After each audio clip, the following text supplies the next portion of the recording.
విశ్వాసం నాలో ఉంది. చూద్దాం. శ్రీనివాస్ గారు, ఇప్పుడు అధికారుల వంత అయిపోయింది. ప్రభాకర్ రావు ఇంట్రాగేషన్ తర్వాత రాజకీయ నాయకుల తంతు కూడా ఇప్పుడు వచ్చింది, వాళ్ళ వంతు కూడా వచ్చింది. అయితే ఇది ఇప్పుడు మంత్రుల వరకే వెళ్తుందా? మాజీ సీఎం కేసీఆర్ వరకు వెళ్లే అవకాశాలు ఉన్నాయా? అసలు ఆ ధైర్యం ఉందంటారా? పోనీ అంటే ఈ ఫార్ములా కార్ రేస్ లో కేటీఆర్ గారు ఏమన్నారంటే, బయట నేనే చెప్పాను ఓవరాల్ గా ఇచ్చేయమన్నాను, అంటే రాజుల కాలంలో కోశాధికారికి చెప్తారు చూడండి, అట్లా ఇచ్చేసే డబ్బులు అంటే అరవింద్ కుమార్ గారు ఇచ్చేశారు అని చెప్పాడు. కానీ కోర్టులో అఫిడవిట్ లో నేనేం అటువంటి వ్యాఖ్యలు చేయలేదు, నాకు సంబంధమే లేదు, నాది ఎక్కడ సంతకం లేదు, అది అధికారులు చూసుకోవాల్సిన పని అన్నాడు. ప్రతిదీ కోర్టులో ఆ రకమైన అఫిడవిట్లు పడుతున్నాయి.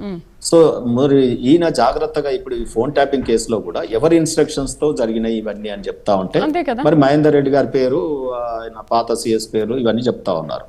సో చెప్పినప్పుడు మరి వాళ్ళకి నోటీసులు వెళ్ళలేదు కదా.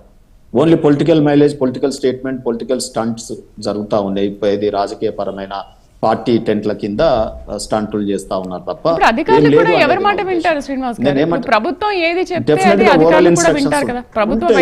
ఏమనుకున్నారంటే ఇంకా 5 ఏళ్ళు ఆయనే వస్తాడు, ఇంకా 10 ఏళ్ళు వస్తాడు, మళ్ళీ ఆయన కొడుకు వస్తాడు, ఆయన మన్మడు వస్తాడు, ఏం కాదులే ఆ లోపు మా సర్వీసు రిటైర్మెంట్. ఇప్పుడు సిట్ వేసినా ఏదేసినా ఇప్పుడున్న ప్రభాకర్ రావు అధికారి ఎవరండి? Retired person. Already he has withdrawn all the benefits. ఇప్పుడు ఏమన్నా పెన్షన్ ఆపగలుగుతామా, ఆయన ఏమన్నా రిటైర్మెంట్ ఆపగలుగుతామా, ప్రమోషన్లు ఆపగలుగుతామా, ఇంకోటి ఆపగలుగుతామా? ఏమీ ఉండదు. సో దీంట్లో కాలం తాత్సారం అవుతుంటే నన్ను ఒక గుర్తొస్తుంది, మీరు తాత్సారం గురించి మాట్లాడుతుంటే. నేను లాయర్ అయిన కొత్తలో మా సార్ దగ్గరికి పోతే ఏం చదివినవరా అంటే, చదువులన్నీ పక్కకు పెట్టి ఎంఏ నేను చదివినాను సార్, ఎంఏ ఎల్ఎల్బి చదివినాను సార్ అని చెప్పిన. అంటే ఎంఏ అంటే ఏంటిదిరా, ఏం చదివినావు అని అడిగింది మా సార్. చాలా సీనియర్, బోనాల కృష్ణారావు అని పేరు గుర్తు చేయాలనిపించి చేస్తున్నా. So is a very stalwart in Nampally court.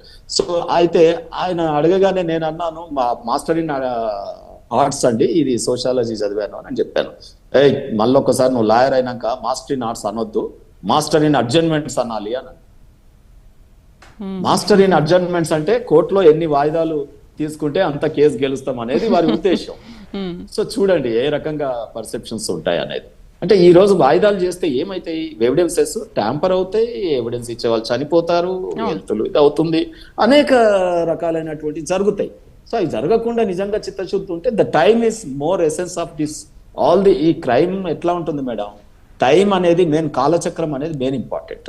అయితే శ్రీనివాస్ గారు, ఇప్పుడు కోర్టు దీన్ని ఏ విధంగా పరిగణలోకి తీసుకుంటుంది? ఓకే, అధికారులు ఇలా చేశారనంటే అధికారులు చేయమని చెప్పింది ఎవరు? ప్రభుత్వమే చేయమంటుంది కదా. మరి ప్రభుత్వం అంత స్ట్రాంగ్ ఎవిడెన్స్ ఉంది అని ఒక ఆఫీసర్ అంత క్లియర్ గా చెప్పిన తర్వాత కోర్టు దాన్ని ఏ విధంగా పరిగణలోకి తీసుకుంటుంది? ఇది ఏ విధంగా వీగిపోతుంది అంటారు? Last words. ఇప్పుడు హరీష్ రావు గారు వెళ్ళారండి, ఆయన ఏం తెచ్చుకున్నాడు? స్టే తెచ్చుకున్నాడు కదా. నా మీద ఎవరు స్టేట్మెంట్ ఇవ్వలేదు, నా పేరు ఎవరు స్టేట్మెంట్ లో రికార్డ్ రాలేదు, అయినా నన్ను ఇది చేశారని చేశారు. అట్లా ఎందుకు చేయాలి?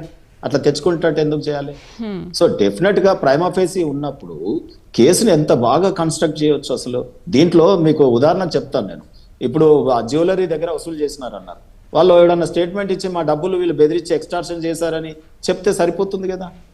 లేకపోతే ఇప్పుడు అవి దొరికినాయి అన్నారు, ఆ పగిలిపోయినాయి మూసీ నదిలో ఎక్కడ దొరికినాయో అవి ఎక్కడైనా విజువల్స్ వచ్చినాయా, మీడియా ముందు ప్రజెంట్ చేసిరా?